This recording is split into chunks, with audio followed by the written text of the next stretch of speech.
Saya ingin ke Mas Hanta Yuda. Mas Hanta, kalau kita lihat, apakah mungkin nanti Anies Baswedan ini akan bersanding maju ke Pilpres bersama dengan AHY? Ya, peluang itu tentu saja mungkin. Apalagi kita lihat peta koalisi yang mungkin terjadi ya. Paling tidak yang hari ini tendensi peta koalisi kalau kita bagi menjadi 3 polar, basis analisanya adalah isu yang sedang katakan isu penundaan pemilu itu kan terbagi menjadi 3 kutub paling tidak. Yang kedua adalah dilihat dari kedekatan partai, kecenderungan ketiga adalah potensi kingmaker. Nah, kalau dilihat sekarang ada 3 pengelompokan, katakan 1 PDIP dan Gerindra kalau mereka berhasil membangun aliansi mendukung Prabowo Puan Maharani, sementara begitu kecenderungannya. Yang kedua, potensi yaitu Ibu Mega sebagai king queen-makernya. Yang kedua adalah kutub yang kedua sebelum masuk ke sana, yaitu yang terdiri dari yang pro penundaan pemilu isunya hari ini dan punya kedekatan dan potensi kingmakernya adalah Presiden Jokowi, yaitu PKB, Golkar, dan Partai Amanat Nasional. Siapa nama ini sebelum masuk ke sana adalah Ganjar Pranowo yang berpotensi bisa berpasangan dengan Erick Thohir yang kecenderungannya cukup kuat dengan Erick Thohir kalau kita lihat kedekatan dengan Presiden Jokowi, atau dengan Ketua Umum Golkar Erlangga Hartarto atau Ketua Umum PKB Caimin. Nah, yang ketiga ini yang menarik adalah yang cukup tegas menolak isu penundaan, juga sama-sama berada di luar pemerintahan, ditambah lagi mereka memiliki potensi kingmaker yang cukup dekat yaitu SBY dan JK. Jadi di belakang AHY ini kan Pak SBY, di belakang Anies bisa dikatakan kedekatan cukup dekat dengan Yusuf Kala, JK. Nah, yang ketiga ini yaitu Partai Demokrat, PKS. Belum selesai, satu lagi kurang. 2 partai ini kalau digabungkan 9,4% Partai Demokrat, PKS itu 8,7%, baru 18,1%. Kalaulah kita asumsikan 2 partai ini berhasil membangun aliansi, yang berpotensi menjadi kingmakernya adalah SBY dan JK. Nah, potensinya syarat 20% itu yang partai dalam pemerintahan cukup tegas menolak isu penundaan pemilu adalah Partai Nasdem.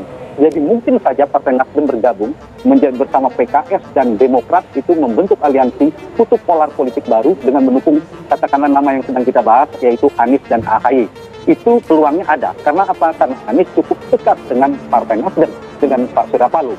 Tetapi sekaligus tantangan terberatnya adalah soal kedekatan yang cukup berjarak antara SBY dan Pak Surya Paloh.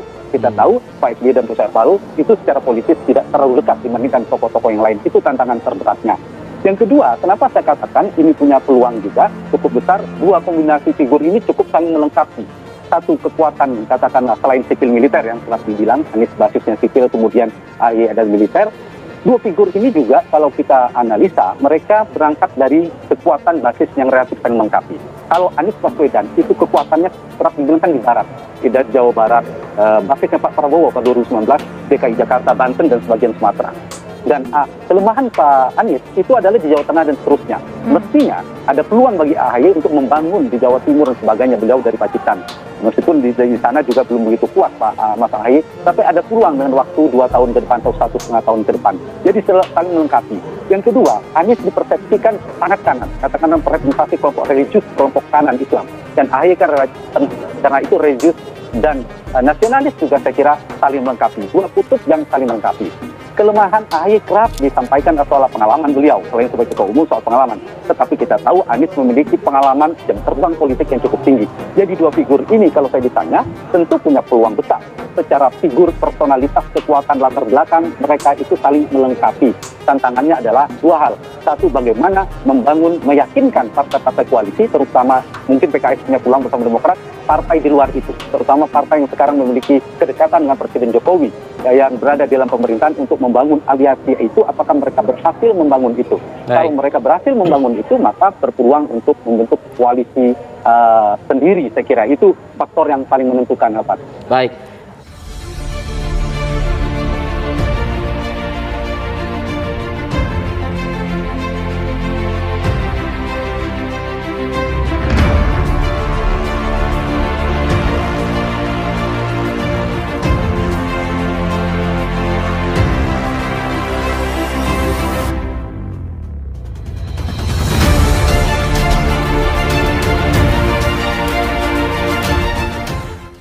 Bismillahirrahmanirrahim. Assalamualaikum warahmatullahi wabarakatuh. Sahabat HS Official yang dirahmati Allah SWT, kita bertemu kembali dalam suasana yang cukup cerah. Seperti biasa, insya Allah kita akan membahas topik-topik yang aktual, kekinian, dan juga masih viral. Pada kesempatan ini saya ingin mengulas kembali tentang masalah peluang Anies Baswedan di 2024. Di satu sisi, mungkin kita mendapat kabar yang sangat menggembirakan, itu bertambahnya parpol-parpol yang mendukung Anies Baswedan. Jadi kalau pada sebelumnya itu ada Partai Nasdem, PKS dan Demokrat, maka juga baru-baru ini Partai P3 ya, dengan pergantian dari Suharso Manoarfa kepada penggantinya itu langsung menyatakan dukungan kepada Anies. Ya. Demikian juga partai yang diketuai oleh Hari Tanusudibyo, ya, kalau tidak salah partai pelopor, ya, itu juga menyatakan dukungan kepada Anies. Belum lagi dari berbagai elemen masyarakat, ya, baik dari lembaga seperti Muhammadiyah, NU, yang menyatakan dukungan kepada Anies, ya, juga termasuk pencinta-pencinta Gus Dur atau yang disebut Gus Durian juga mendukung kepada Anies, ya. Juga dari berbagai macam kampus, ya, ini juga mendukung kepada Anies, ya. Masih banyak lagi, ya, dukungan-dukungan kepada Anies itu yang setiap hari itu akan bertambah.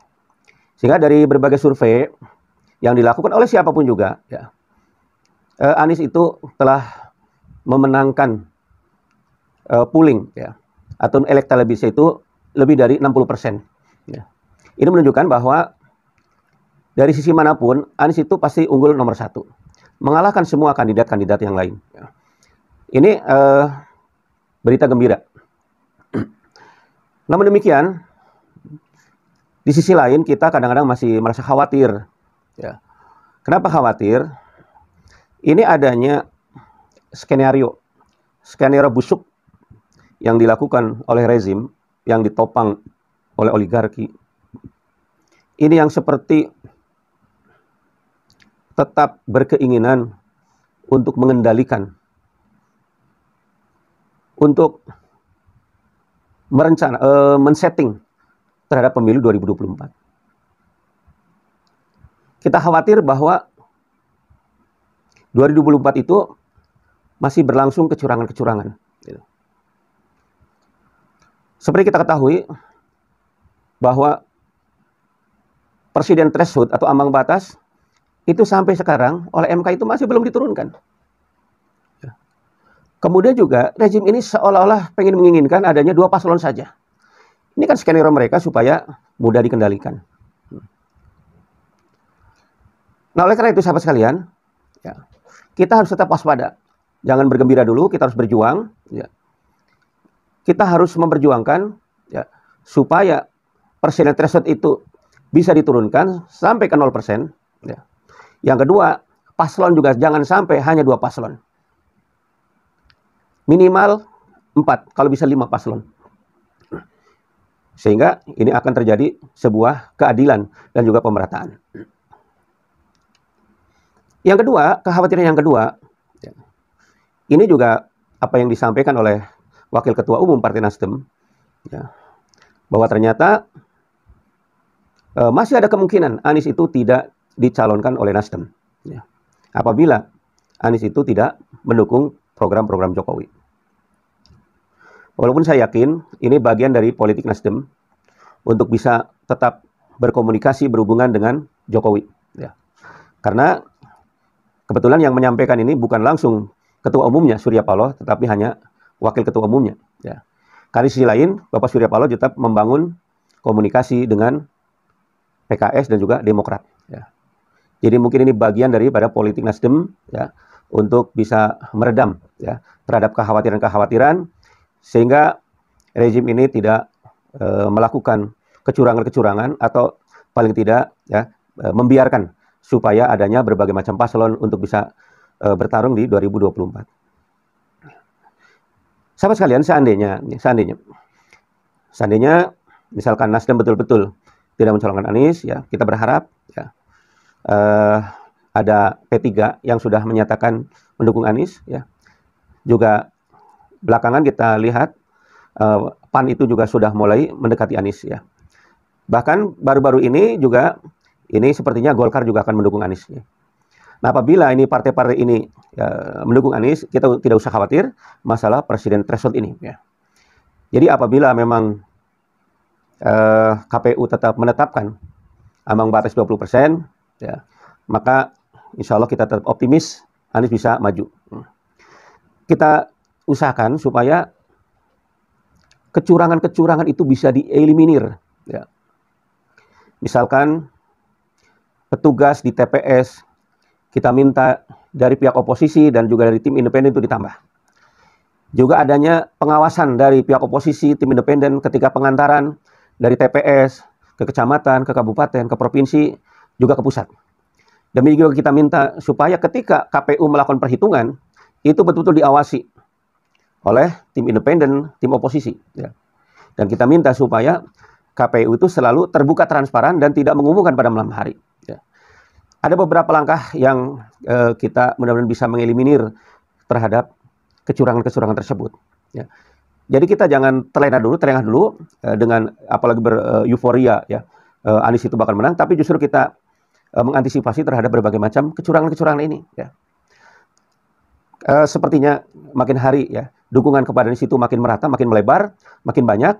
Ya. Mudah-mudahan ini adalah momentum bagi Anies Baswedan pada 2024 ini akan betul-betul menjadi presiden Indonesia, ya, sehingga kita akan mendapatkan seorang presiden yang betul-betul capable, berkualitas, mumpuni, ya, dan akan menjadikan Indonesia itu adil, makmur, sejahtera, berwibawa dan juga disegani di dunia internasional. Kita doakan saja, kita tunggu berita selanjutnya. Mudah-mudahan tidak berapa lama ya ini akan terbentuk koalisi yang solid yang akan mengusung Anies Baswedan. Sampai jumpa di kesempatan yang lain. Terima kasih. Assalamualaikum warahmatullahi wabarakatuh.